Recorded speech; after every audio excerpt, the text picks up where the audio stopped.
Olá, boa tarde a todos e a todas.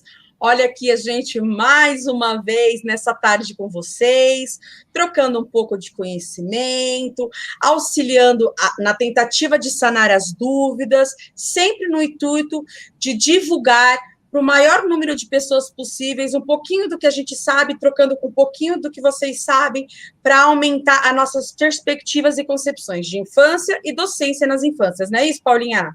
Isso mesmo. Boa tarde para todo mundo que mais uma vez está aqui com a gente às segundas-feiras às 16 horas e que está disposto a escutar e também a falar através do chat com a gente um pouquinho para a gente discutir coisas que são muito importantes para melhorar a educação do nosso país e que com certeza esse trabalho tem sido árduo, mas tem sido feito nas unidades. A gente só precisa cada vez mais buscar novos conhecimentos, aprofundamentos e assim, então, consolidar práticas mais assertivas para as infâncias do Brasil, não é isso?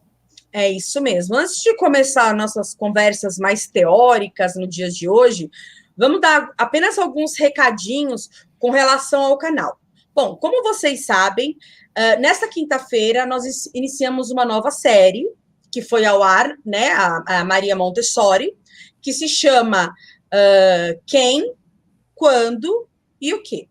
Na próxima quinta, nós teremos outro vídeo dessa série. Então, o que a gente precisa? A gente precisa que vocês nos ajudem, compartilhando, divulgando, porque o intuito é auxiliar nesse arcabouço teórico para que vocês também tenham propriedade para falar dos grandes pesquisadores. E olha, gente, vou ser honesta para vocês, muitos deles que nós estamos revendo, nós estamos lá no magistério, na faculdade, e aí fazer esse material para vocês está sendo muito bacana, porque está nos ajudando a relembrar aqueles grandes pensadores que nós gostamos tanto e que com o passar do tempo, com as rotinas malucas, nós acabamos deixando de lado e esquecendo o quanto esse estudo é importante. Então, para a gente continuar com esse projeto, a gente precisa da ajuda de vocês, compartilhando, auxiliando quem não se inscreveu, se inscrevendo, quem já se inscreveu, procurando mais colegas e coleguinhas da educação para se inscreverem também no canal, para nos ajudar, não é isso, Paula?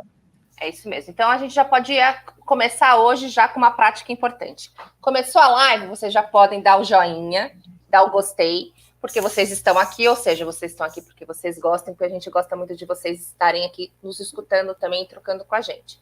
E assim, então, melhora o nosso engajamento e a gente consegue ter números satisfatórios para estar trazendo novas pessoas para estarem falando com a gente. A gente já teve a presença da Suzana Rangel, a gente já teve a presença da Alice Proença, nós já temos mais uma educadora e um educador que virão também, já marcados, então, que a gente mais vai fazer propaganda mais próximo das datas, e assim, tudo, e fora isso, temos eu e a Karina aqui também. Sempre fiéis! Com um grande termômetro para a gente, esses números, para entender se nós estamos no caminho certo e o que precisa ser feito de correção. Então, já dê o seu like, quem não se inscreveu, se inscrevam, e procurem pessoas para estarem se inscrevendo que estão interessadas no assunto de educação para as infâncias e que poderão, então, encontrar aqui no canal bastante conteúdo de qualidade e assim colaborar com as reflexões, estudos e a jornada de pesquisa de cada um de vocês. Algumas pessoas já começaram a utilizar as nossas redes sociais para dar sugestões, para nos auxiliar nos nossos erros. Sim, gente, a gente comete erro e tudo bem, porque é com os erros que a gente aprende. Então, para vocês nos ajudarem, outra forma muito importante de interação é pelas redes sociais. Ficou com dúvida, quer dar alguma sugestão, percebeu algum erro da nossa parte? Pode escrever lá nas redes sociais, que dentro do possível a gente vai respondendo. A gente tem uma pessoa agora que nos ajuda a responder questões nas redes sociais, que nos ajuda em algumas coisas aqui no YouTube. Então, conforme vocês forem mandando, a gente já vai respondendo para dar devolutiva, para agir sempre da forma mais correta e assertiva com vocês, porque o intuito é fornecer formação de qualidade gratuitamente. E lembrando, gente, a gente insiste tanto nessa questão de inscrição, porque o número de inscritos é um dos dados que nós temos que fornecer para trazer grandes educadores para falar com vocês. Então, por exemplo, hoje, né? hoje, depois dessa live, nós vamos conversar com outra grande educadora. Mas, para a gente fazer esse processo de namoro e de convencimento para a participação da live, nós temos que apresentar números significativos. E a gente só consegue isso com vocês. Então, a gente precisa que vocês compartilhem, que vocês divulguem, e quem não é inscrito, se inscreva, para a gente poder trazer. Algumas pessoas já pediram, por exemplo, já pediram para a gente, pela rede social, a Márcia Gobi. Gente, professora Márcia Gobi, eu sou perdidamente apaixonada, foi minha professora. Nós vamos começar esse namorinho aqui, é uma pessoa muito importante. Algumas pessoas pediram também, vários outros educadores. Nós temos, sim, o intuito de trazer, mas nós precisamos de números expressivos para mostrar que, olha, é um trabalho sério, é um trabalho com foco muito bonito e que, sim, está tendo visibilidade e está reverberando em boas práticas. Tudo bem? E assim, e sempre lembrando que eu e a Karina, nós somos educadoras e estamos aprendendo a usar essa plataforma de interação. Então, assim, a gente precisa realmente desse feedback para vocês. É de vocês, tá bom? E lembrando também, então, nós temos aqui as redes sociais, o Face e o Insta, que vai estar aqui na descrição do vídeo para vocês. É o nome do canal. Isso, Estudos em Infâncias, tá bom? Nos dois. E também ainda está rolando o sorteio, não é isso, Karina? Isso mesmo, o sorteio continua. Isso, vocês podem ainda cumprir as coisas do regulamento para concorrerem ao livro Práticas Docentes da Alice Proença. O sorteio vai ser agora na primeira quinzena de outubro, tá? Um rosinha para chamar de seu. Isso mesmo, tá bom? Então também participem do concurso. Quem não quer participar do concurso, mas quer adquirir o livro, se vocês forem na live com a Alice Proença, tem um link e um cupom de desconto do nosso canal. O desconto vai até que dia, Paula? Vai até final da semana que vem, tá bom? Então, até o final da semana que vem, vocês têm a oportunidade de fazer, juntando o desconto do aniversário da Editora Panda, mais o desconto do nosso cupom, vocês vão conseguir 30% do valor do livro, tá bom? Então, a gente convida vocês a terem um rosinha aí, que vai ser muito bom, vocês vão adorar beber dessa fonte, tá bom? E hoje nós vamos falar, como prometido, avisado nas redes, falar sobre práticas pedagógicas, né, Karina? É isso aí. Antes de eu começar a apresentar os slides, só mais uma observação, que é muito bacana, tá, gente? Vocês nos ajudam muito quando vocês fazem isso. Se vocês puderem, no final da live, identificar de onde vocês estão assistindo. Por exemplo, eu vi que alguém agora colocou que é Campinas, mas se vocês colocarem de onde vocês estão assistindo, nos ajuda. A Paula está pertinho de você. Se vocês conseguirem identificar de onde vocês estão falando, porque a gente está fazendo um mapeamento para também ser dados do canal. Então, ao final da live, nos comentários, escrevam para a gente. Eu sou de São Paulo, eu sou de Minas Gerais, eu sou do Espírito Santo, porque isso nos ajuda. Mas, vamos embora para a formação? Vamos embora. Vamos falar, então, de práticas pedagógicas. Quando a gente fala de práticas pedagógicas, a gente está falando de práticas pedagógicas para a infância, entendendo que a infância é o período que compreende da idade de 0 até 12 anos. Nós, no nosso canal, falamos mais das infâncias e temos uma luz um pouquinho especial no nosso coração na educação infantil.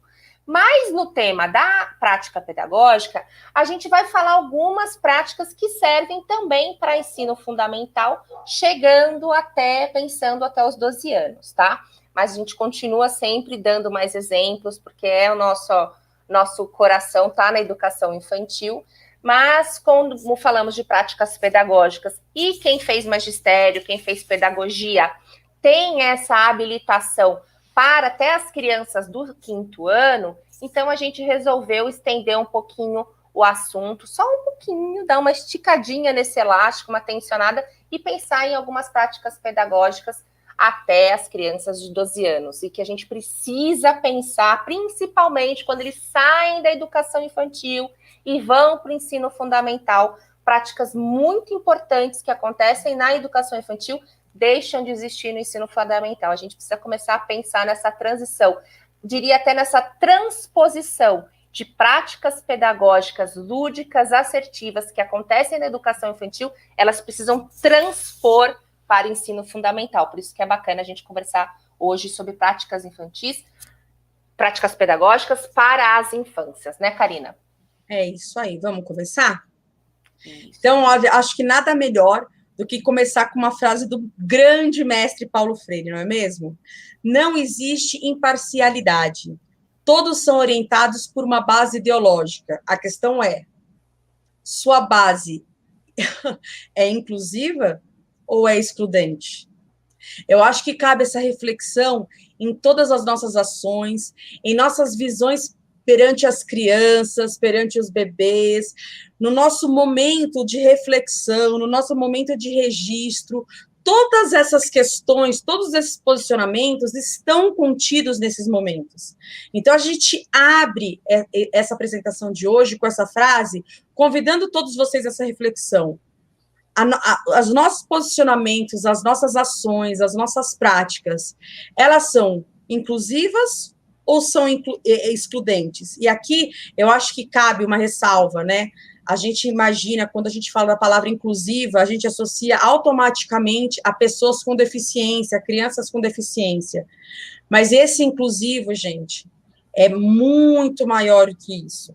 Esse inclusivo engloba as diversas infâncias, engloba as diversas classes sociais, engloba a heterogeneidade, obrigada, das pessoas e a necessidade que temos de respeitar, entender, aprimorar as nossas práticas no intuito de atender a todos.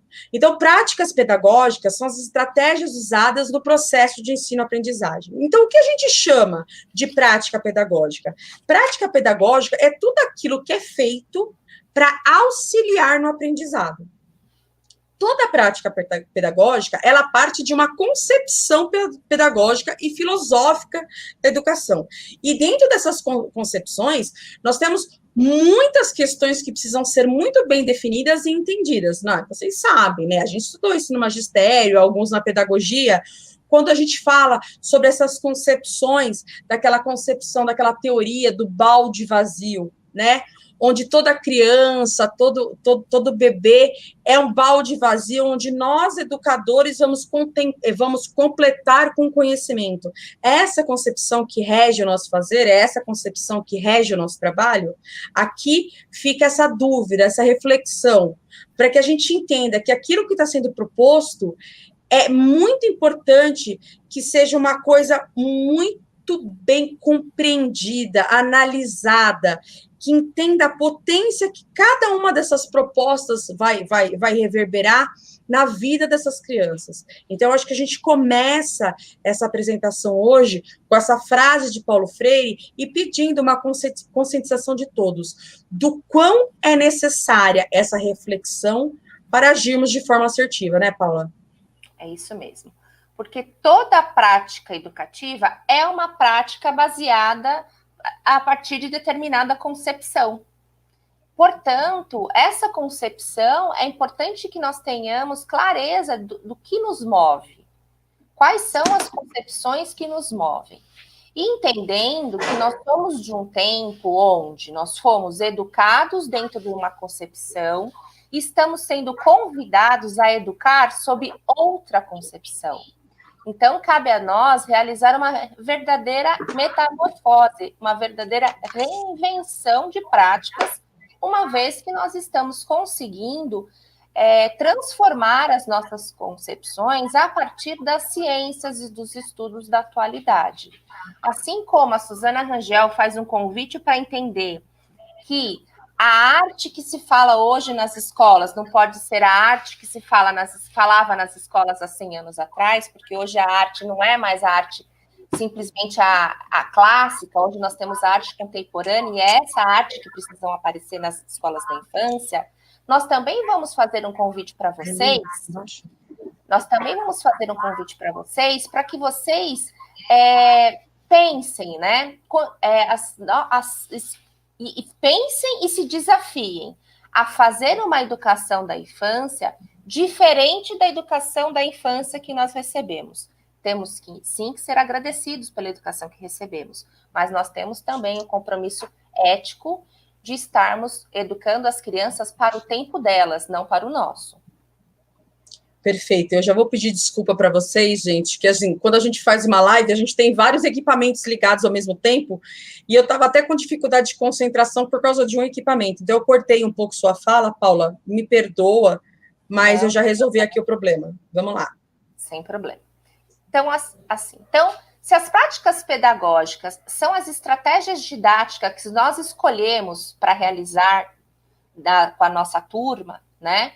Seja turminha de bebês, de crianças ou de crianças mais velhas, nós precisamos assumir que a função dessas práticas pedagógicas, hoje, se nós entendemos que nós estamos educando as crianças no tempo atual, para que elas sejam cada vez mais conscientes e atuem socialmente durante toda a sua infância, adolescência, fase adulta, de maneira consciente, cidadã e solidária, nós temos que entender que as práticas pedagógicas precisam assumir a função de propiciar oportunidades para os bebês e as crianças gerarem e não só consumirem conhecimentos, desenvolvendo competências e habilidades para continuarem aprendendo a vida toda.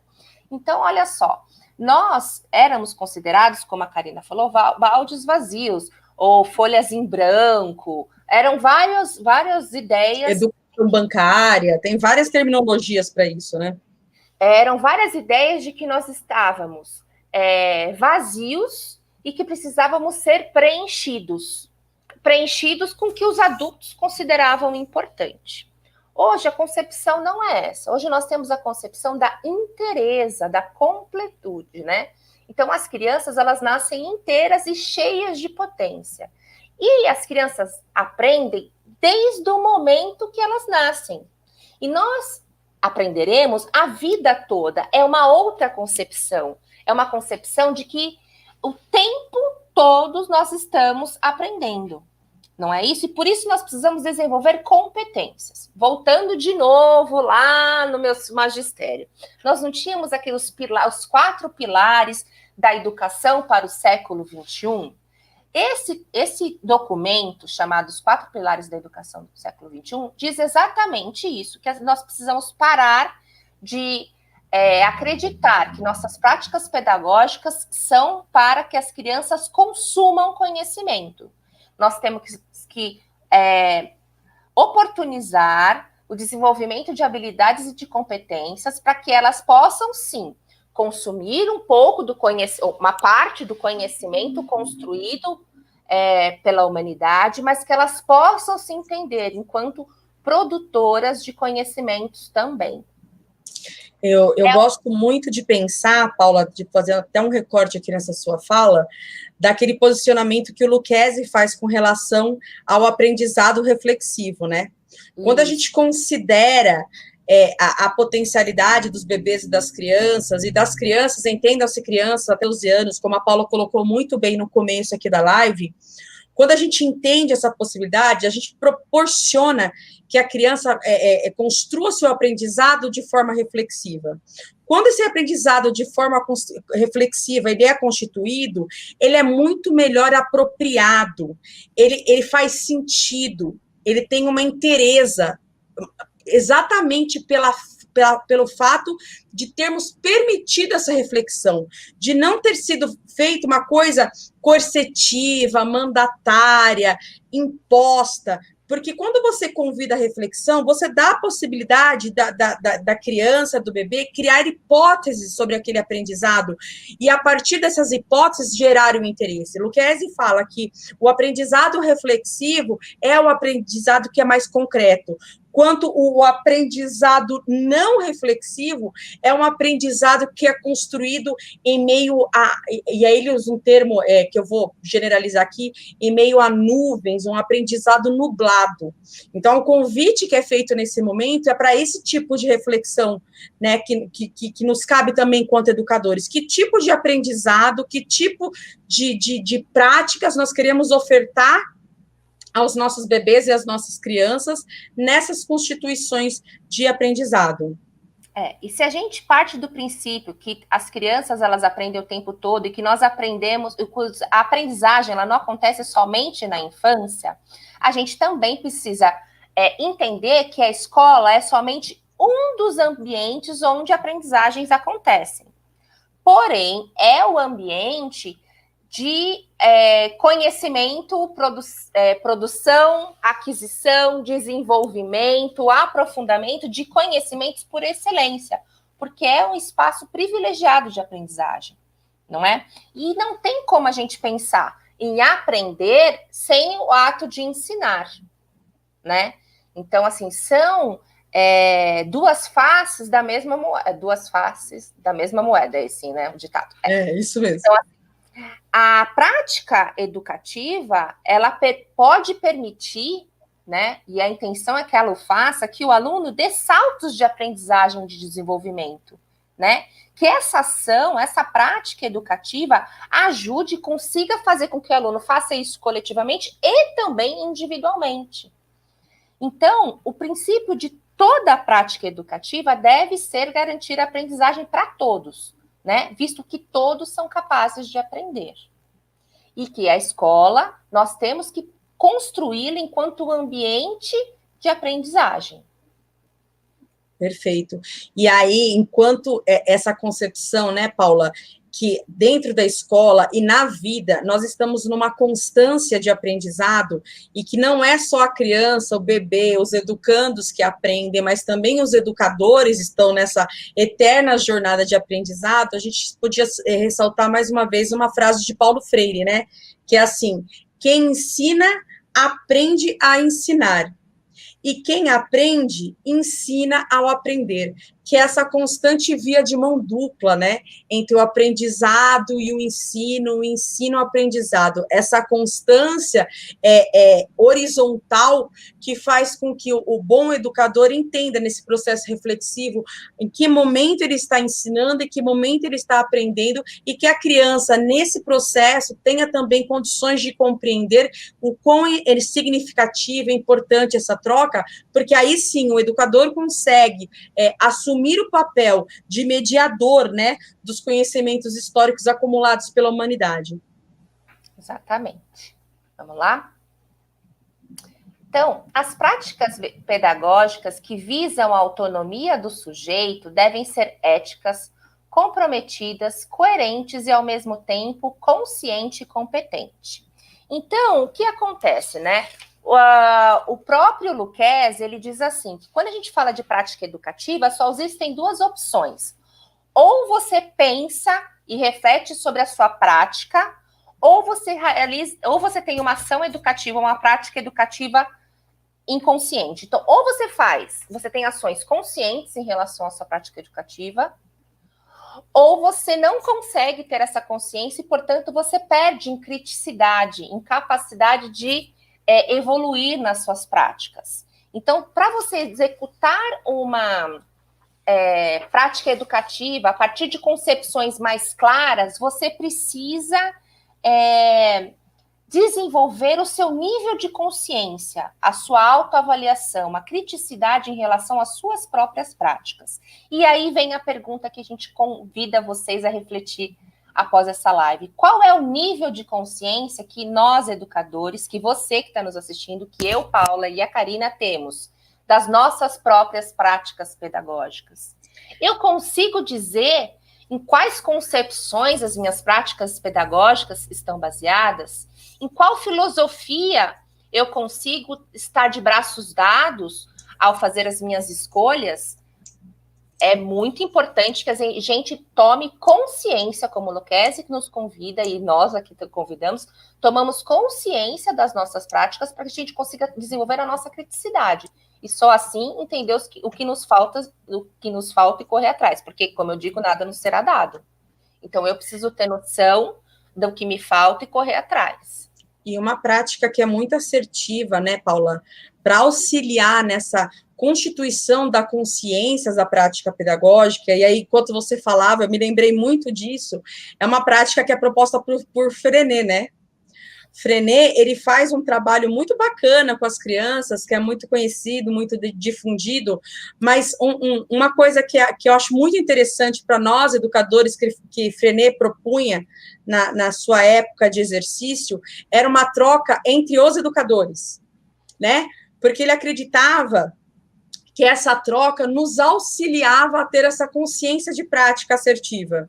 Então, ele falava assim, que a forma mais correta de você se constituir como educador é, primeiro, admitir a potência das crianças e, partindo dela, propor coisas que fossem do interesse dessas crianças. E outra coisa muito, muito bacana que Frenet propõe é essa troca entre os educadores. Então, este momento também é um pouco disso, é um pouco da gente trazer essa reflexão e ajudar a constituir as nossas práticas e as práticas de todos que estão nos assistindo. É o que ele chamava de trabalho de cooperativa, né? Nós temos, sim, acertos muito bacanas em sala de aula, mas nós também temos erros. E perante esses acertos, o que nós fazemos? E perante esses erros, o que nós fazemos? A consciência da prática, ela se constrói quando você, ao analisar os erros e os acertos, você consegue trocar com algumas pessoas que também cometeram erros e que também cometeram acertos, práticas inspiradoras que ajude a você formar de forma mais consistente essa constituição dessa consciência da prática pedagógica. E aí, enquanto você falava, vinha a todo momento o Frenet e essa prática. E aí fica aqui a dica para que vocês troquem com os professores da sua unidade as práticas diárias, que vocês troquem com outros educadores essas práticas, porque vocês vão perceber que quando a gente mostra também as nossas potências, as nossas fragilidades, as outras pessoas também se sentem aptas a mostrar suas potências e suas fraquezas e suas potencialidades. E a partir daí, com essa troca, com essa interação de boas práticas e de práticas falhas, a gente acaba diminuindo as nossas falhas, porque a gente já percebe que o outro errou ali, e aquela questão do estudo de caso é muito pertinente nesse posicionamento, e a gente constrói uma consciência de prática pedagógica mais assertiva. E para desenvolver essa consciência das nossas próprias práticas pedagógicas, existe uma estratégia formativa chamada análise de prática. Então, como é que hoje você pode fazer uma análise de prática? Você, gestor, convidar os seus educadores, ou então você, educador que está nos assistindo, se propor a filmar você numa prática pedagógica. Você se filma. E aí você se dispõe, ou a um colega, ou seu coordenador, a analisar a sua prática naquele momento de gravação. E aí você primeiro tenta buscar os embasamentos teóricos que te fizeram fazer aquelas escolhas, e aí vem o terceiro, o olhar estrangeiro, dizendo o que ele entende que poderia ser melhorado na sua prática. Também com embasamento teórico, como isso poderia estar sendo melhorado. Então, esse tipo de estratégia de análise de prática é muito potente para se trazer para os momentos de estudo das unidades, ou até você mesmo fazer. Esse tipo de gravação e análise de prática coletiva é uma das propostas da abordagem do Malaguzzi, tá? É que seja feita, então, gravações e que os educadores sentem e analisem as diversas práticas que acontecem naquela unidade escolar, e que aí um constrói com outro uma grande rede de formação para que todos consigam melhorar as suas práticas. Quando essa é uma prática coletiva e já feita com o grupo amadurecido, é super tranquilo, porque não se passa por milindres, né? Por isso que é importante que o professor concorde tanto em ter a sua prática gravada, como ter a sua prática analisada. Aqui no Brasil, nós ainda não temos essa cultura de maneira geral, mas é importante que a gente comece a se dispor, a se despir perante os nossos amigos educadores, que poderão, sim, de maneira assertiva, nos ajudar a ganhar criticidade dentro das nossas próprias práticas. Eu acho que é uma consciência, Paula, que pode partir de forma gradual, né? Às vezes, muitas pessoas têm essa dificuldade do melindre, de qualquer tipo de posicionamento que vá em desacordo com o seu posicionamento. Então, eu acho, sim, que é muito pertinente isso que você fala com relação à metodologia aplicada em Reggio Emília, a metodologia aplicada em Reggio Emília, mas também, às vezes, para começar uma construção já com a filmagem, esses melindres ficam muito reverberados, né? Então, talvez, esse primeiro momento, essa prática de colaborativa do Freinet possa ser o gatilho indutor para lá na frente a gente conseguir vencer algumas questões para começar essa filmagem. E eu também, né, Karina, às vezes eu posso fazer uma análise de prática com uma amiga minha, por exemplo, assim, eu faria uma análise de prática tranquilamente com a Karina. Tranquilamente. Sem preocupação. Mas eu acho que a gente faz muito isso, né, Paula? Eu acho que a gente já faz muito isso. Então, assim, porque eu sei que o que ela me disser vai ser no viés profissional, não vai ser pessoalmente. Então, assim, de repente, uma dupla potente, que tem amizade, que tem confiança, pode começar a fazer ensaios dessas análises de prática e no grande grupo fazer o que o Freinet fala da questão da cooperativa, né? De formação. Então, são possibilidades. Porque Freinet trabalha muito com afetividade, né, Paula? E quando ele propõe a cooperativa, ele vem num discurso mostrando que todo mundo tem acertos e falhas.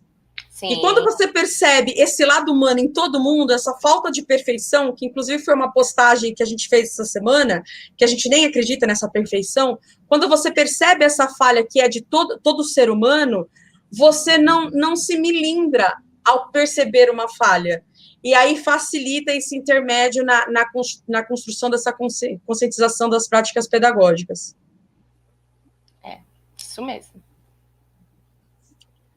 Num novo professor, mediador de conhecimento, sensível e crítico, aprendiz permanentemente e organizador do trabalho na escola, o orientador, um cooperador curioso e, sobretudo, um construtor de sentido. Ensinar não é transmitir conhecimento, mas criar possibilidades para que a sua produção ou a sua construção aconteça. Então, olha aqui, mais uma vez, um convite, uma chamada à reflexão do que é o real papel do educador, dessa visão transmissiva para essa visão mediadora, essa visão que vai potencializar a construção de conhecimento, ofertar oportunidades que despertem interesses. Essa frase vem muito neste viés. Quão é importante, e assim, gente, nós só vamos conseguir, e aí lembrei da Maria Montessori agora, nós só vamos conseguir agir diante esses preceitos que estão sendo apresentados agora, se nós começarmos pela base. E a base para a mudança desses preceitos é a mudança na concepção de infância. Enquanto nós continuarmos versando por concepções de infância que não acreditam que as crianças são potentes, capazes de construir conhecimentos, que as linguagens vão muito além da leitura e da escrita, essas concepções realmente vão ficar muito difíceis de ser assimiladas. Então, que é o que a Maria Montessori fala sobre o adulto preparado. Então, o primeiro passo é se abrir a esta nova concepção. Nova, eles estão discutindo isso desde 1920, mas a esta concepção de infância, que eu chamo de nova porque é muito diferente da qual nós fomos educados, né? As nossas escolas das infâncias dificilmente trabalhavam nessas perspectivas. Como eu disse, eu não gosto de generalizar, porque nós sabemos que, por exemplo, Madalena Freire, em 1978, já fazia um trabalho excelente neste viés, mas dificilmente algum de nós teve um privilégio de passar por um educador que tivesse essa concepção de infância, né, Paula? Exatamente. E assim, entender que nós estamos dizendo que esse novo professor somos nós. Não é um professor que ainda não existe. Nós já existimos. Então, quem tem que ser esse novo professor somos nós, né? E que nós temos que desenvolver também todas essas habilidades, essas competências, usando os nossos professores como referências afetivas, mas não necessariamente referências de... Não necessariamente, não. Exatamente. São referências de como as concepções que eles tiveram precisam ficar no tempo deles. O tempo de hoje, nós que somos os educadores, temos que ser esse professor. Nós que estamos vivendo, junto com as nossas crianças, com os nossos bebês e com as crianças maiores, a era do conhecimento. Nós estamos vivendo a era do conhecimento. E a pedagogia é a ciência a mais importante da era do conhecimento, porque o seu objeto é a aprendizagem. E não tem conhecimento se não houver aprendizagem. E a aprendizagem está extremamente ligada, intrinsecamente ligada com o ensino. Logo, esse novo professor, nós que temos que construir em nós, através das nossas práticas e desenvolvimento e aprofundamento das nossas concepções, filosofia e, como já disse, as nossas práticas, né? Vamos lá. E eu trouxe aqui para vocês um trechinho da oração do estudante do Alberto Maturan, que ele diz, Maturama, olha só, no outro slide eu li, a Karina leu, para vocês verem, a perfeição não existe, minha amiga, a perfeição não existe. É Maturana, eu li esse slide umas 400 vezes. Mas tudo bem, você já fez a errata ao vivo, tá tudo certo. Isso, então o Alberto Maturana, ele coloca assim, esse pedacinho na carta. Por que o estudante diz, né? Por que me impôs o que sabe se eu quero aprender o desconhecido e ser fonte em minha própria descoberta, né? Então, que as nossas ações pedagógicas levem isso em consideração, né? Que a nossa prática pedagógica, que é a prática voltada para as ações, para o nosso ensino, práticas de ensinagem, elas precisam levar em consideração que as crianças também querem descobrir por elas mesmas coisas desconhecidas. Nem sempre a nossa proposta vai ser a proposta mais de interesse naquele momento, que parta do interesse realmente da criança, né, Paula?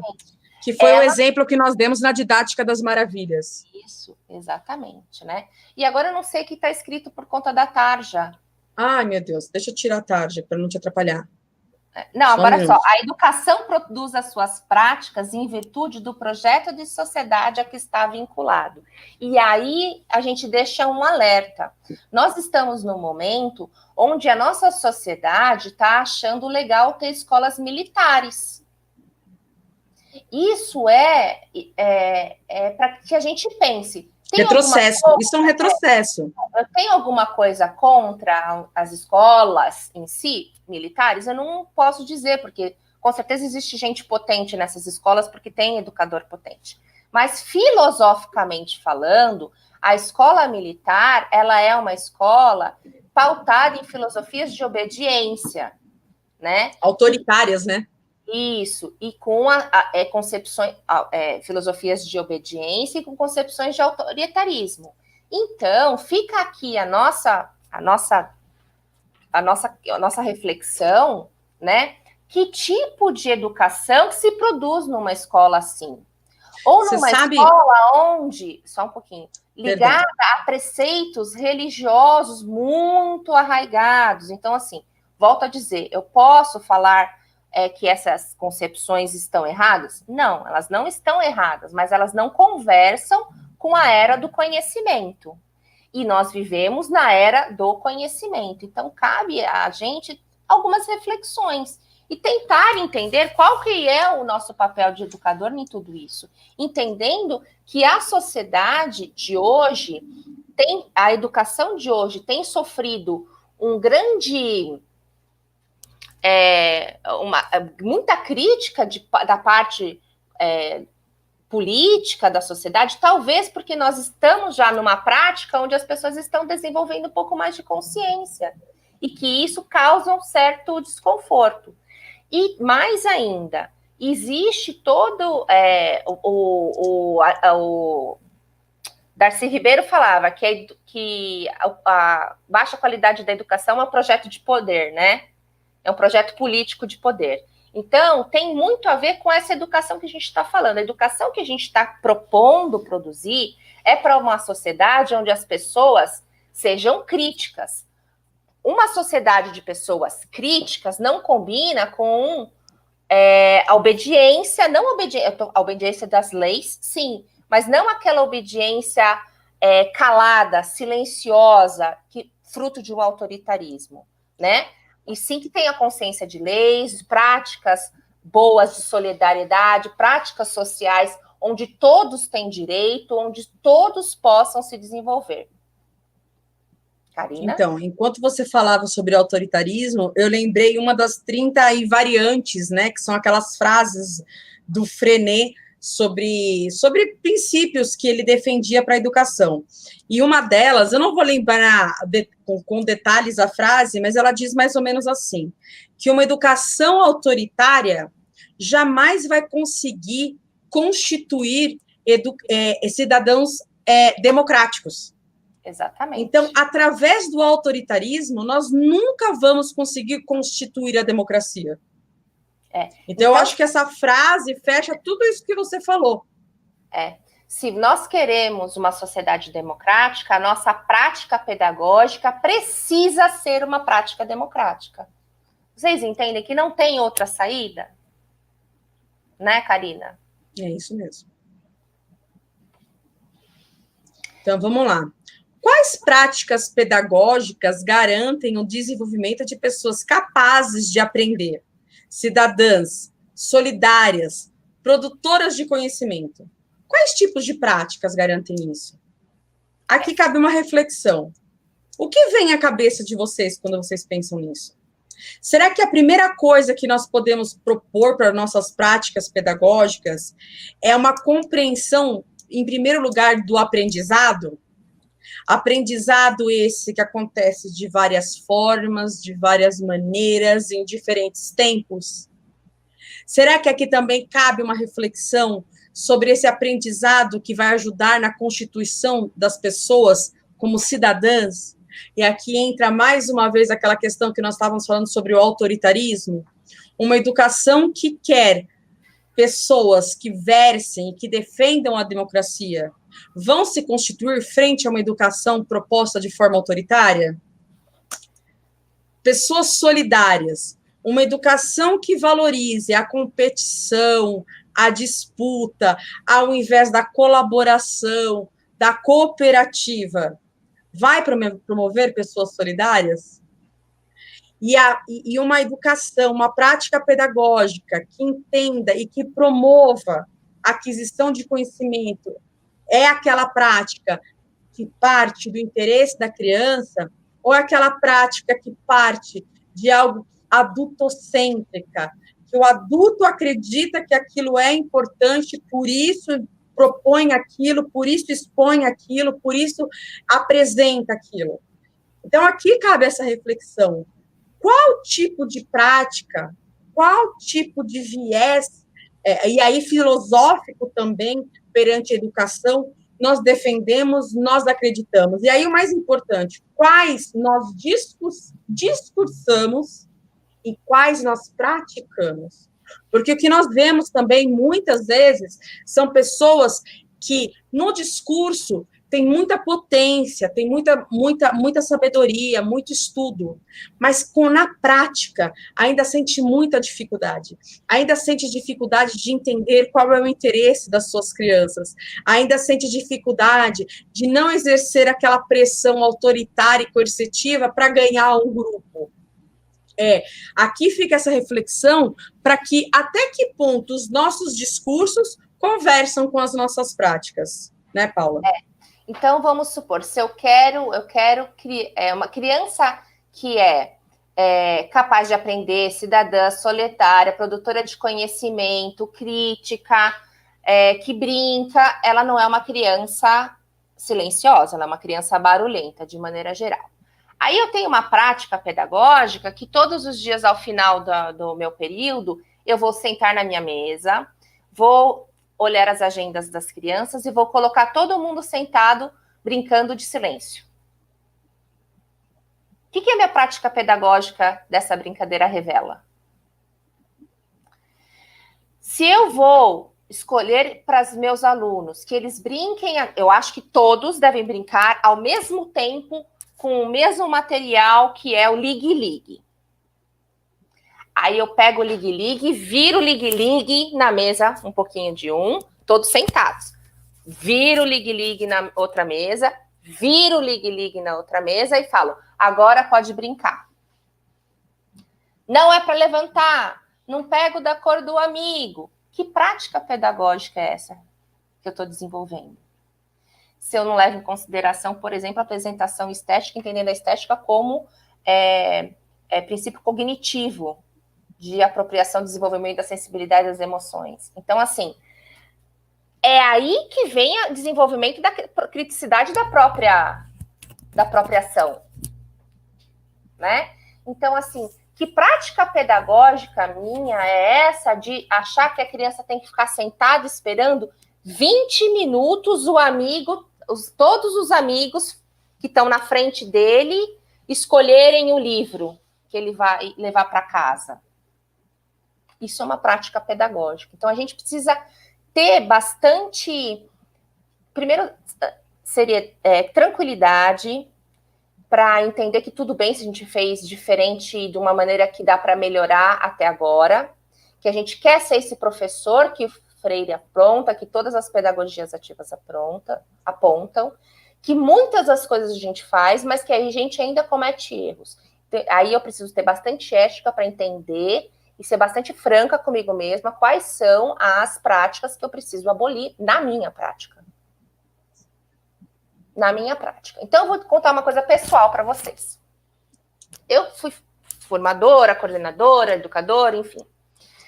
O ano passado, eu decidi que eu queria voltar para a sala de aula para colocar em prática tudo o que eu estava falando, porque eu falava assim, ai, meu Deus, eu tenho que... né? Porque chegou num ponto onde eu já estava falando de coisas que eu não tinha feito. E eu me sentia...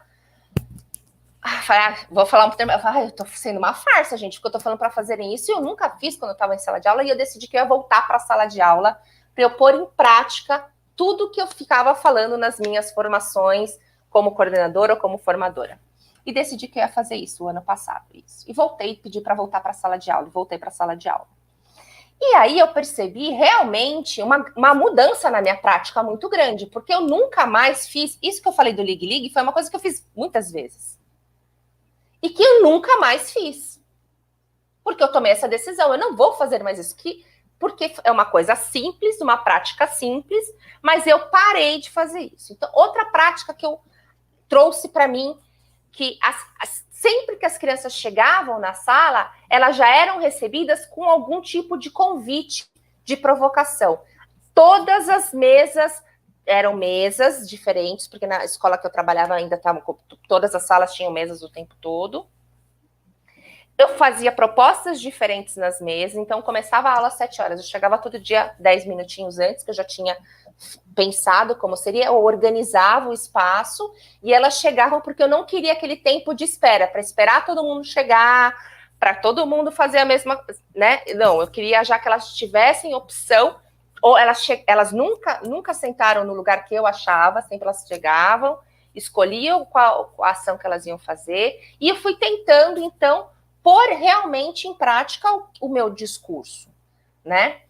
Porque eu quero que o meu fazer seja como o meu pensar, o meu falar seja como o meu fazer. Então, assim, por que eu trouxe esse meu depoimento? Para dizer para vocês que é possível uma transformação. É possível que a gente se entenda e se constitua como um professor desse jeitinho que está proposto aí.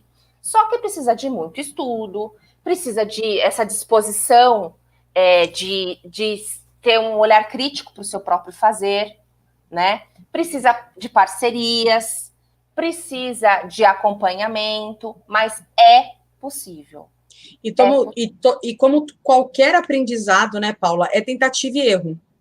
Exatamente. Mas Exatamente. só o fato de você sair dessa zona de conforto e essas colocações te incomodarem e você pensar, não, agora quando eu retornar, eu vou propor tal coisa, já é o começo, já é um estopim para essa mudança. Então, vamos aproveitar esses momentos que os estudos nos auxiliam nessa constituição, nessa percepção de prática pedagógica de uma forma mais assertiva, que respeite as capacidades de aprender, que valorize a educação solidária, que auxilie as crianças a se entenderem como produtoras de conhecimento.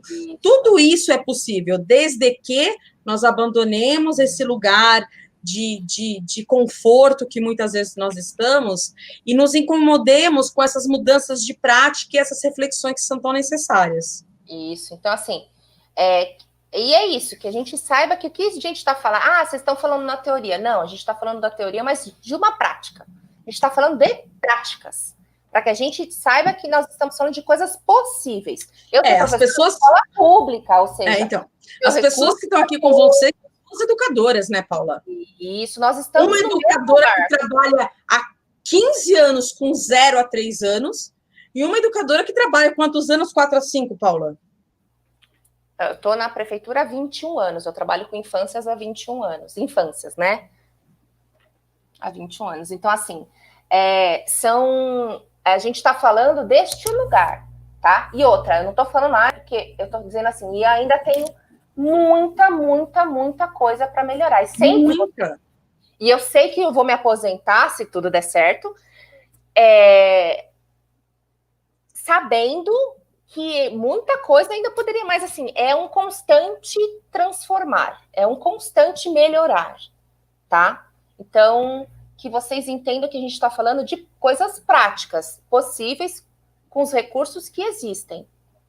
E aproveitando esse tempo que nós, de toda essa parte, pode pôr, Karina, não tem problema, toda essa parte difícil que tem sido a pandemia, e agora algumas escolas pelo Brasil, nós temos pessoas daqui de vários lugares, estão voltando às salas de aula já, às suas unidades, que a gente volte transformado, né? E que a gente sempre beba dessa água do conhecimento e consiga melhorar as nossas práticas. Nós trouxemos hoje para vocês 6 situações de práticas pedagógicas. Práticas pedagógicas são muitas, mas nós trouxemos 6 grandes tópicos com práticas dentro desses grandes tópicos. Num outro momento, se vocês acharam interessante se falar sobre práticas pedagógicas, nós voltamos a falar sobre mais práticas numa outra live, né, Karina? É isso mesmo, até porque nós temos as redes sociais para isso, para fomentar essa interação entre nós e vocês. Isso. Então, aqui, uma das práticas é a prática chamada de facilitação do diálogo. Então, são práticas pedagógicas que facilitam o diálogo do adulto com as crianças, os bebês e as crianças maiores, e entre eles também. Então, por exemplo, roda de conversa com assunto pré-definido, ou seja, não é sem roda de conversa sem assunto, porque aí a gente chama de roda de prosa livre. São só nomenclaturas, tá? Mas a gente está falando da prática. Então, assim, nós vamos falar hoje, enfim... Na verdade, a criança demonstra algum interesse em determinado assunto e, a partir daí, o grupo se reúne para estabelecer essa roda de conversa com assunto pré-definido. Nós vamos falar hoje, o João aconteceu uma coisa com ele e ele quer conversar com a gente sobre esse assunto. E aí se faz a roda e começa por esse assunto e o professor vai alinhavando as conversas para que as crianças desenvolvam esse assunto pré-definido, porque a criança trouxe. Às vezes quem traz é a criança, às vezes quem traz é o adulto. Tudo bem, é uma valsa, como a gente sempre fala, né? Também outra prática de facilitação do diálogo é a roda de prosa livre, que é isso, conversar sobre os assuntos que quiserem, em grupos menores, em grupos maiores. Essa situação às vezes acontece no parque, acontece em muitas situações nas escolas, nas unidades, né? Facilitação, o slam, não sei se vocês sabem o que é o slam, que é aquela roda de rap que eles fazem, que eles trocam, enfim, declamam poesia, tem várias situações. Também facilita o diálogo, porque eu falo e alguém me escuta, né? Nesse momento. Para as crianças maiores, isso. Grupos de conversa. Então, assim, eu não sei se vocês têm essas experiências, mas as crianças mais velhas, elas já estão utilizando, por exemplo, grupos de conversa do WhatsApp das escolas, por conta da pandemia. E eles conversam entre eles ali, é também uma facilitador de diálogo que a gente pode estar usando enquanto uma prática pedagógica interessante, dependendo da idade da criança, tá? E aqueles momentos de brincadeiras, por exemplo, de um fala que eu te escuto, né? Uma brincadeira, por exemplo, um programa de rádio, faz uma brincadeira de programa de rádio, uma brincadeira de live, uma brincadeira de jornal, e aí um fala e o outro escuta, enfim, como um jogo mesmo de diálogo. Outra prática pedagógica é a questão das leituras. Então, práticas onde a leitura em voz alta diária é feita pelo educador, de os mais diversos tipos de texto, né? Essa é uma prática muito importante pedagógica. E também, no caso, para os alunos alfabetizados, eles também podem fazer a leitura para o grupo, e até mesmo os bebês menores podem fazer esse ensaio de leitura de livros também para o grupo. Tá? E aqui é muito importante, né, Paula, a gente ressaltar que tem que partir do interesse das crianças, tá, gente? Não é o professor chegar lá, o educador chegar lá com o livro pronto embaixo do braço, sentar e vamos todo mundo sentar que eu vou ler essa história, né? Partir do interesse desse grupo, gerar motivação para o grupo participar daquela atividade. A gente pode ver quando o professor nas escolas das infâncias, por exemplo, às vezes a professora ela estabelece uma rotina, né? E existem várias possibilidades da rotina no sentido de que você pode dividir, por exemplo, em 3 momentos, né?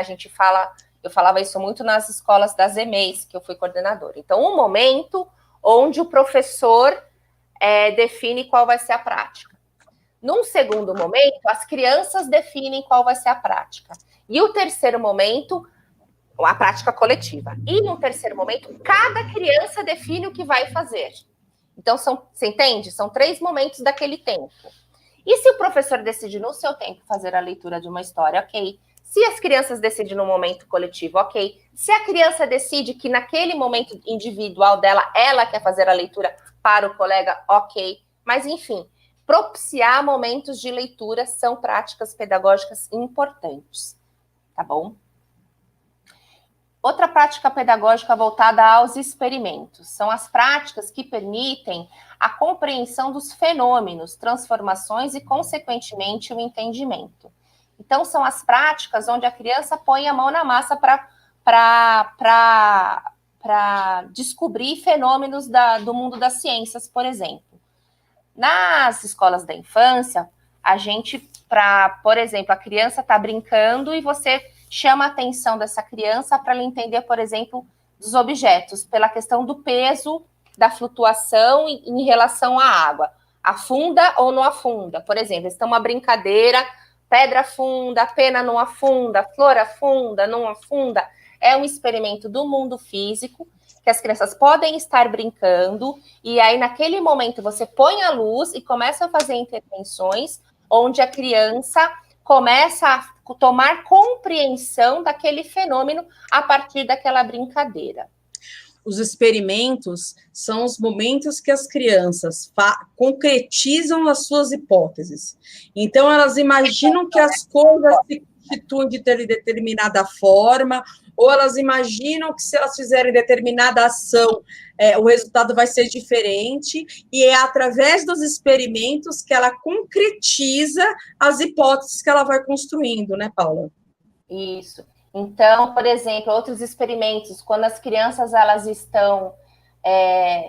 têm acesso a tintas e elas querem fazer experimentos de mistura de cores. Se nós não oportunizarmos isso, não pode misturar a cor. Não, o vermelho é para ficar só no vermelho, o amarelo é só para... O que acontece? Elas não vão ter a prática pedagógica da gente não permitir que elas misturem as cores, vai impedir um experimento que vai trazer compreensão e conhecimento à questão da mistura das cores primárias, que podem virar as secundárias, as terciárias e daí por diante. Então, assim, o quanto ao entendimento da prática pedagógica pode mudar completamente o encaminhamento dado para aquele momento vivido pelo grupo, pela criança individualmente também. Então, aqui eu vou fazer um relato de uma prática minha em sala de aula. Uma vez, numa roda de conversa, o assunto que surgiu foi em relação à chuva. Eles queriam entender como a água ia parar na nuvem e caía. E aí foi muito bacana, porque foram feitas várias perguntas, levantaram-se várias hipóteses, e aí eu fui registrando. E aí, assim, foi um processo bem extenso, porque eles fizeram pesquisa em casa, e aí, conforme eles foram conversando com as famílias e trazendo as devolutivas, nós fomos nos questionando para tentar chegar na concepção mais correta de como se forma. E o fechamento de todo esse projeto foi um experimento, porque eles mesmos, né, através das pesquisas que foram fazendo em diversas fontes, perceberam, né, trouxeram para o grupo, né, as crianças trocaram entre elas a questão da evaporação da água. E aí uma criança propôs, professora, né, no caso a gente chama de Karina, é verdade que se a água esquentar, ela vira nuvem? Eu não pensei duas vezes, gente. Eu pedi para o pessoal da cozinha que permitisse que a gente observasse, e a gente fez tudo com muita segurança, e aí colocamos a água para ferver, colocamos um prato em cima e veio aquele maravilhamento, né? Aquele maravilhamento das hipóteses que foram construídas e o experimento que mostrou como aquilo acontecia. Então, o experimento é isso, é a forma de concretizar as hipóteses que foram construídas.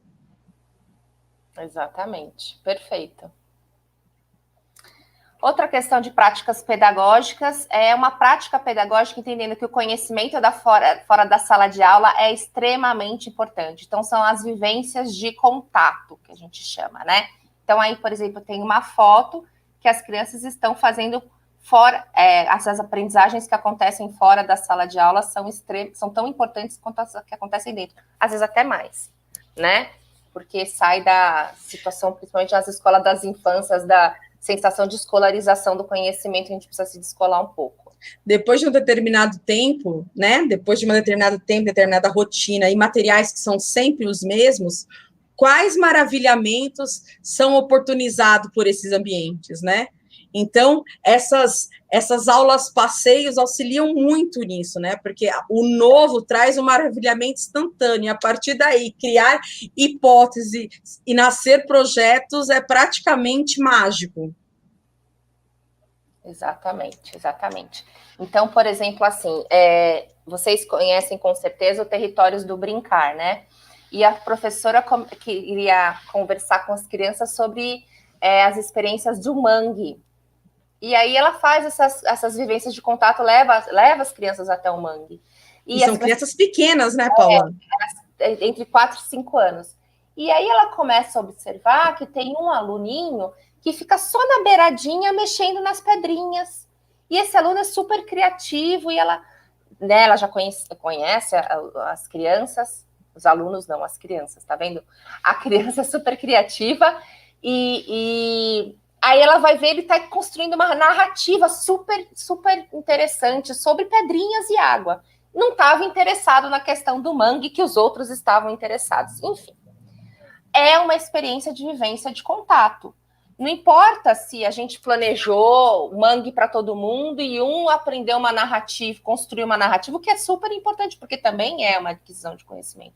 E a compreensão que a nossa prática pedagógica está na proposta de vivência de contato e não necessariamente no controle do que aquele conhecimento, não no controle que está acontecendo, aquela aprendizagem que está acontecendo naquele indivíduo, e sim a nossa prática é viver a experiência de contato, a gente também consegue se tranquilizar quanto à avaliação dos resultados das nossas práticas, né? Porque a nossa proposta sempre vai ser gerar conhecimento e não gerar o conhecimento que eu quero que seja gerado. Vocês entendem a diferença? Mais uma vez, Paulo, uma fala muito parecida que nós já tivemos em outras lives. É entender que, às vezes, por mais que a gente treine o nosso olhar e a nossa escuta, e por mais que a gente estude, nós ainda somos adultos e temos vivências diferentes das crianças. Às vezes a gente vai fazer uma proposta, e para nós aquela proposta é super rica, super lúdica, abre imensas possibilidades, Sim. E as crianças vão para, dentro da mesma proposta, outra perspectiva. Aí cabe o olhar sensível, a acolhida do educador frente ao interesse das crianças, e a partir daí mediar esses aprendizados, né? Sim, exatamente. Exatamente. Outras questões de práticas pedagógicas são as práticas voltadas para a tecnologia e as atualidades, né? Então, compreensão que a nossa prática pedagógica ela pode ter na tecnologia um grande aliado da construção do conhecimento, né? Então, eu coloquei aí até a foto de... eles estão fazendo... Como chama isso, Karina? Robótica, né? Eles estão fazendo programação e montagem aí de elementos da robótica, que é uma coisa que as crianças estão, que é da linguagem... na verdade, isso aí é cultura maker, Paula. Isso, cultura maker. Cultura maker. Que é a construção com materiais diversos de coisas mais variadas possíveis. Não é só a robótica, é a cultura maker. Isso. Que então, também abrange a robótica. Isso, que também tem a ver com tecnologia e também é da atualidade. Entendendo que tecnologia é uma linguagem própria dos nativos digitais, que são os nossos bebês, nossas crianças, pequenas e crianças grandes. Então, assim, essa tecnologia é linguagem própria da geração deles, e a gente precisa se apropriar para melhorar o diálogo e, assim, utilizar as tecnologias como práticas pedagógicas para a gente. Então, desenvolver games, desenvolver plataformas de interação, dependendo da idade da criança, né? E nos propor a se aventurar por uma área que não nos é habitual, tá? E mas aí,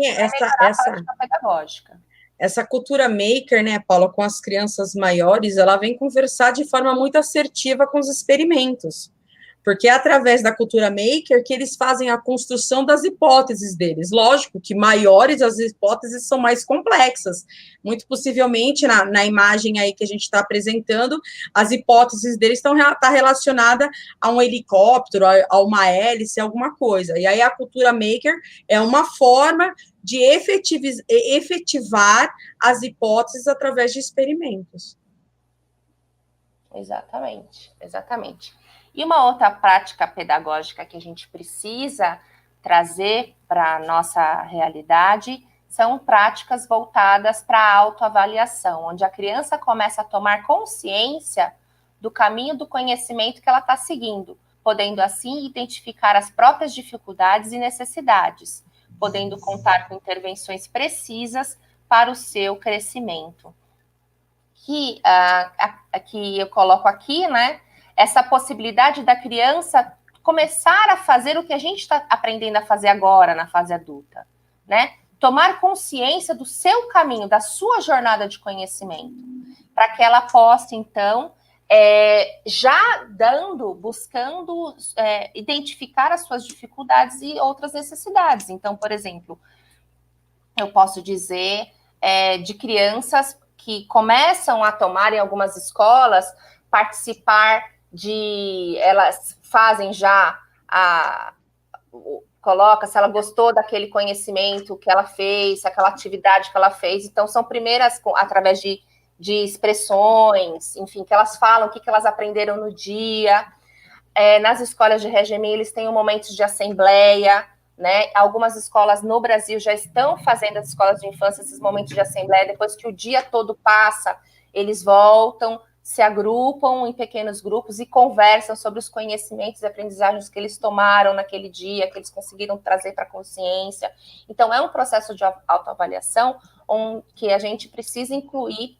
A autoavaliação a gente precisa incluir na nossa prática pedagógica, porque ela vai ajudar a concepção do aprender a aprender. Como eu aprendo e como eu preciso fazer para continuar aprendendo e melhorando. Essa autoavaliação e esse autoconhecimento, uma forma muito bacana de também trabalhar isso com os menorzinhos, E aí eu fiz isso várias vezes, quando eu trabalhava com os pequenos de 2, 3 anos, fazer uma filmagem deles em diversos momentos, ou durante uma conversa, ou durante interação de duas crianças, e aí apresentar essa filmagem no momento que foi feito, e depois apresentar essa filmagem novamente um tempo depois. E é muito bacana ouvir a narrativa das crianças frente a esse tempo e a mudança que eles conseguiram após esse tempo. Então, algumas vezes vinham assim, eu fazia de tal forma, agora eu faço assim, óbvio, né, com a linguagem deles, mas, olha, Karina, eu não sabia colocar um sapato, agora eu consigo, e a partir daí eles começam a perceber que eles conseguem adquirir conhecimento, que muitas vezes é uma concepção que eles não têm, e esses vídeos auxiliam muito, nessa construção de autoavaliação, essa é uma ferramenta muito potente. Exatamente. Então, essas foram as que nós trouxemos para o dia de hoje. Se vocês acham, se vocês querem que a gente fale de mais práticas pedagógicas, traga, né? E lógico que conforme a gente vai falando, a gente vai lembrando de coisas que nós fizemos, né? E que a gente pode trazer também como exemplo, mas a gente precisa que vocês apontem para a gente se vocês acham bacana a gente trazer uma parte 2 aí das práticas pedagógicas. Para isso, então, a gente pede que vocês deem um joinha e inscrevam nas nossas mídias. Facebook, WhatsApp, se inscrevam no YouTube. Além dos comentários aqui, comenta com a gente lá, para a gente ter um termômetro se o tema práticas pedagógicas traz interesse para vocês. Karina? É isso, amores. A gente precisa que vocês interajam conosco para a gente trabalhar de forma mais assertiva, para a gente entender qual a necessidade do grupo, o que vocês estão mais curiosos, o que vocês estão mais sedentos de aprender, para que a gente consiga caminhar de forma mais concreta, de forma mais positiva, de forma mais certa, junto com vocês na constituição dessas concepções e desse conhecimento. Vamos lá. A Márcia está fazendo aqui, ó. Vamos lá, já vou por alguns comentários, tá, Paula? Como a gente sempre faz, a gente faz a nossa fala e depois a gente abre para vocês uns 20 minutos. Para a gente conseguir trocar as nossas ideias. A Márcia fala assim, vocês poderiam trazer mais sobre práticas e também sobre como fazer documentação pedagógica dessa prática. Márcia, vou contar um segredo para você, não conta para ninguém. Um dos convidados que a gente está namorando para trazer aqui para o canal é alguém que vai falar especificamente disso aí que você está pedindo para a gente. Então, vamos deixar esse assunto um pouco no forninho, porque o nosso convidado está chegando e ele vai abordar exatamente isso. Mas obrigada, Márcia. A gente quer exatamente que vocês façam isso, que vocês nos ajudem, nos orientem, nos norteiem por onde caminhar porque a concepção que nós temos de aprendizado é essa, é através dessas trocas. Vocês nos ajudam, nós ajudamos vocês, e a gente consegue melhorar as nossas práticas. Isso. Ai, Márcia, a gente não tem número para isso, não, amiga. Mas a gente sonha, porque a gente tem fé. Mulheres, eu brinquei esses dias numa postagem que eu fiz, nós somos audaciosas. Então, sim, a gente tá de olho no moço faz bastante tempo, mas a gente ainda não conseguiu chegar nele, então a gente tem que dar o quê? Dar uma valorizada no canal, e aí a gente precisa de vocês. Isso. Vamos lá. Aí, aqui, ó, a Cida, que a gente conhece, né, do nosso território. Madalena Freire fala sobre tematização de prática, uma excelente reflexão. Gente, assim, nós falamos várias vezes aqui, eu acho que já terceira ou quarta live que a gente fala de Madalena Freire, com razão. Quem não conhece, gente, fica o convite. Esses dias uma de vocês me procurou na rede social para perguntar onde achava livros. Realmente, alguns livros são difíceis mesmo de achar, de Madalena Freire, porque não tiveram reedição, mas, gente, existe uma coisa chamada estante virtual, e a gente não ganha nada com isso em divulgar. Tem uma coisa chamada estante virtual. Lá é um lugar muito bom para achar livro. Então, fica o convite. Procura a Madalena Freire, que sim, é isso mesmo, Maria Aparecida. Ela é referência para nós. Aí a Tatiana fala, quando falaram também imaginei ele. Ô, Tatiana, a gente também sonha com ele. Pode ficar tranquila, não é só vocês. É verdade. Deixa eu pensar mais alguém. Aqui, A Ana Flávia fala assim, ó, é sempre importante conversar e refletir sobre a nossa prática pedagógica. É verdade, Ana. É por isso que a gente faz isso. E quando a gente vai preparando o material, a gente vai refletindo sobre tudo que a gente já fez, coisas certas e coisas erradas, tá, gente? Porque nós somos humanos e nós também erramos, né? Então, essas reflexões também servem para isso, para melhorar a nossa prática de um modo geral. Paula, você queria dar alguma... Sim. Eu vi, não sei se você vai conseguir ver, porque já comentaram mais para trás, eu não sei se você consegue pegar, que, assim, a gente sabe... Peraí, perdão. É que eu vi esse negócio aqui, eu lembrei, nós esquecemos de comentar, ó.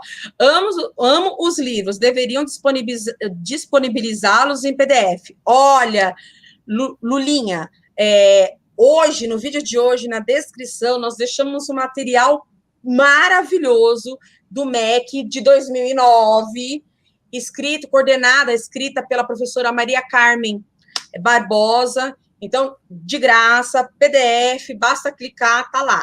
Agora, infelizmente, todos os livros a gente não consegue PDF, mas a gente sempre pede para as pessoas que vêm participar aqui da nossa live que traga algum material gratuito para vocês terem acesso, tá bom? Um livro ou um artigo. E esse material organizado pelo MEC, sob orientação da Maria Carmen Barbosa, ele vai falar sobre práticas pedagógicas na educação infantil, propriamente. Infantil, exatamente. Tá? Então, assim, já deve ter passado, não sei se você vai achar, Karine, eu sei que quando nós falamos sobre escola militar, escola religiosa... Oi, Ana Flávia, você também é do nosso território, beijo. É uma graça. O que acontece? Aí a gente viu pouquíssimos comentários, mas assim, a gente sabe que é difícil escutar um pouco alguns assuntos quando a gente fala o posicionamento das questões do ensino militar e do ensino religioso. É porque nós estamos colados no que propõe a LDB, que é o ensino laico para uma educação e para a democracia, né? Então, esses apontamentos, por mais que sejam difíceis, a gente precisa lembrar que a LDB prevê tudo isso, né? E que todos os conhecimentos que a gente tem trazido estão baseados nessas concepções. Então, a gente pede desculpa muitas vezes, no sentido de que não é nada, qual é o que eu digo, não é nada pessoal com ninguém. São simplesmente concepções educacionais, e a gente sabe que toda a prática educacional, a gente começou dizendo hoje, baseada numa concepção filosófica. E por isso, política não tem nada a ver com partido, né? Tem a ver com democracia, tá bom? Aí o pessoal que é do nosso território tá falando aqui, eu também sou. Beijinhos, Patrícia, obrigada. A gente gosta muito também do pessoal da EMEI Bombeiro. Temos amigos muito queridos lá. Sei Querubim, beijinho. Tem vários aqui. Tem um comentário que o pessoal colocou aqui. Que horas? Se a gente falasse, 5h20, Patrícia Correia, autores que falem sobre o momento da pandemia, incentivando pensamentos positivos. A gente pode até procurar alguém, mas assim, como o assunto pandemia está muito requisitado, a gente precisa ter números para convencer as pessoas a abrirem agenda para falar com a gente. Mas a gente coloca no radar, sem problema. Olha, gente, ainda não é o Paulo Fock que a gente vai trazer. E aí eu já falo ainda, né? Porque a gente é o quê? A gente é audaciosa, a gente joga para o universo que a gente vai conseguir. Mas nem por isso deixa de ser uma pessoa extremamente potente e comprometida com a educação infantil. É alguém muito legal, que traz umas discussões e umas práticas muito, muito, muito bacanas, que nos ajudam muito, tá? Muito potente também. E acho que para encerrar, não sei, Karina, se já dá, o Leandro... Sim, já passamos da hora. O Leandro Tinoco fala assim, que adorou o exemplo dos pinos. Quem nunca? Que tal mudar? Amei. É verdade, Leandro. Quem nunca, Leandro? Quem nunca? Aí vem exatamente isso. Gente, ok, a gente errou, a gente precisa melhorar. Olha, Karina, eu fiz isso até antes da pandemia. Ok, tudo bem, mas eu quero melhorar. Vem com a gente. Nós também queremos melhorar. Gente, quanto erro a gente comete aqui nessas lives? Eu e a Paula, quando nós começamos, nós ríamos horrores.